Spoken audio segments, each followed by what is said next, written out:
3 ஆண்டுகளுக்கு முன் திமுக எப்படி இருந்தது தெரியுமா? என்னென்ன சொன்னது தெரியுமா? ஒன்றியம் என்பது தவறான சொல் அல்ல.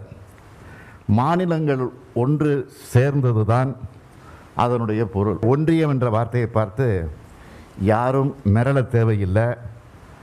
அந்த ஒரு வார்த்தையில் கூட்டாட்சி தத்துவம் அடங்கியிருக்கிறது.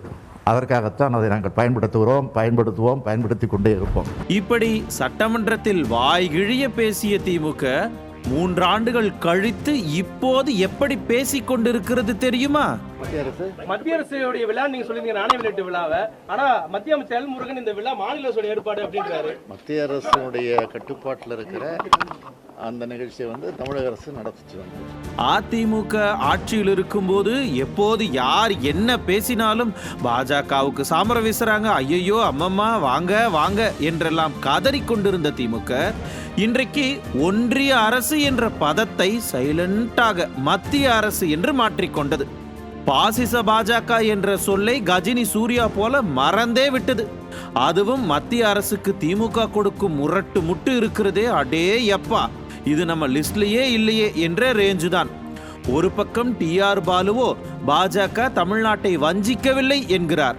இன்னொரு பக்கம் சுகாதாரத்துறை அமைச்சர் மா சுப்பிரமணியனோ குரங்கு அம்மையை மத்திய அரசு சிறப்பாக கையாள்கிறது என்றெல்லாம் பாராட்டு பத்திரம் வாசிக்கிறார்.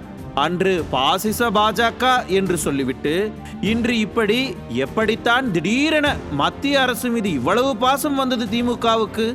பட்ஜெட்டில் மத்திய அரசு தமிழகத்தை புறக்கணிக்கிறது என்று தமிழ்நாட்டுக்குள் வாய்கிழிய பேசி மக்களை ஏமாற்ற வேண்டியது.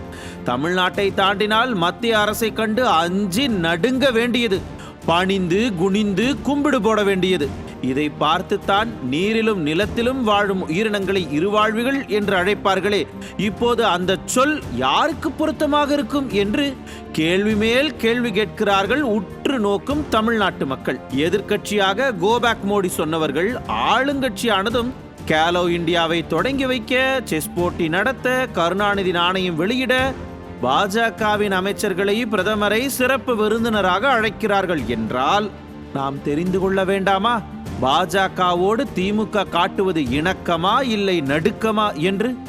அதுவும் இந்த நாணய வெளியீட்டு விழா யாருடையது என்று இப்போது வரை உண்மையை சொல்லாமல் மத்திய அரசு விழா, மாநில அரசு விழா, மத்திய அரசின் கட்டுப்பாட்டில் நடந்த மாநில அரசின் விழா, மாநில அரசு நடத்த சொன்ன மத்திய அரசு விழா என்றெல்லாம் டிசைனாக வார்த்தை விளையாட்டை நடத்தி கொண்டிருக்கிறது இந்த விடியா திமுக. இந்த கேப்பில் தான் ஒன்றிய அரசு மத்திய அரசாக மாறியிருக்கிறது.